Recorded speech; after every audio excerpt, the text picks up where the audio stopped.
Welcome everyone to another Overrated review. I am Bradley Overrated, and today we review Eagle Flight for the PlayStation 4 VR. And I really enjoyed this game, man. It's really fun. So basically, the whole story, and there is a story in a single-player campaign mode, is you learn how to be an eagle. You will become the greatest eagle the world has ever seen, and by the world, I mean Paris, because the whole game takes place in Paris.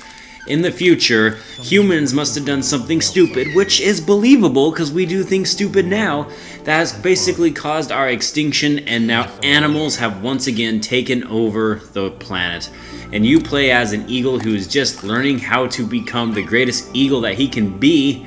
And you know what? It's a silly, simple campaign, but I absolutely loved it from start to finish. So, since Eagle Flight is a VR game, I should mention that if you are not used to VR, this game will really trip you out because you do soar through the air. You do feel like you're flying in a sense, as far as VR senses go. If you're not familiar with VR, this might not be the best game for you to try first because there's a lot of bobbing and weaving, ups and downs, narrow passages. You can fall, you can crash your eagle into things. You will feel sick if you're not accustomed to VR, so if this is your jump into game, man, just be aware you are definitely jumping into it. With that said though, it is absolutely gorgeous and stunning. I love this game's graphics. Ubisoft did a really nice job with how they presented this game. And to see like an old historic Paris now in the future is pretty dang cool.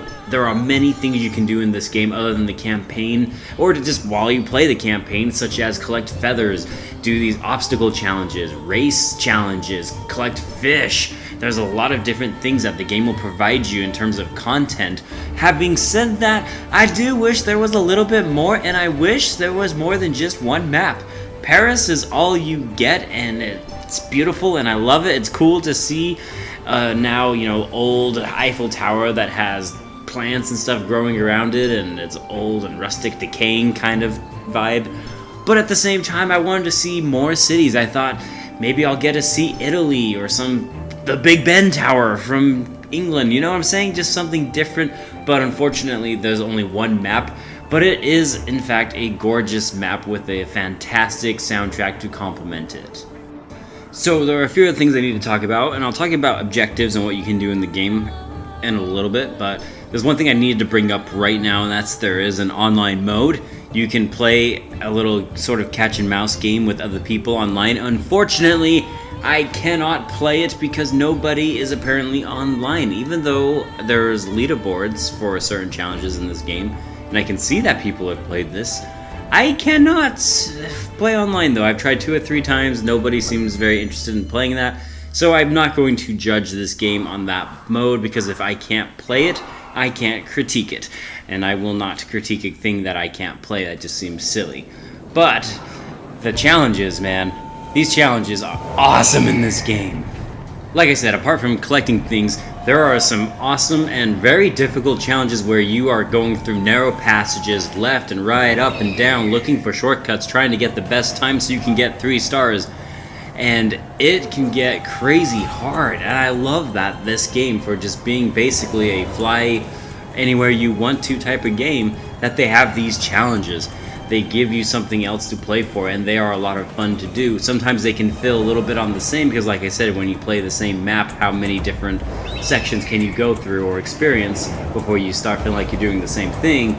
But it's still a really fun thing to do, and it's one of my favorite things about Eagle Flight is just when you can get 3 stars going through on a time limit challenge.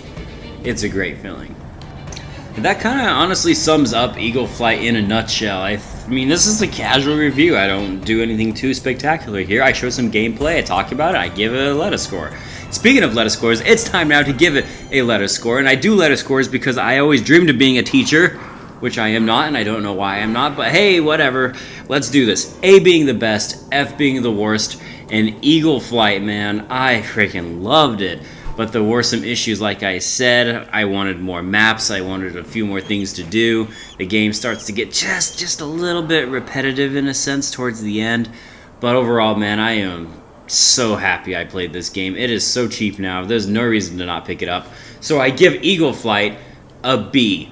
An extremely solid B, and it's one game that it's one of my favorite VR games that I've played. I'm just gonna say that right now because I never knew I wanted to be an eagle until I played this game.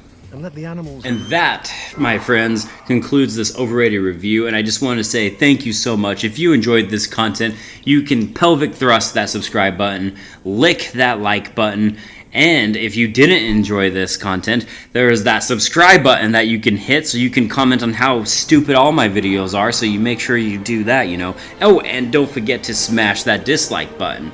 I really don't care. I don't know what the likes and dislikes do for a channel. I mean, especially a channel like mine where I have under 100 subscribers, so, you know, feel free to do what you want. And I'll catch you guys on the next video. I am Bradley Overrated, out like a trout. And now you can enjoy the rest of this segment. Goodbye.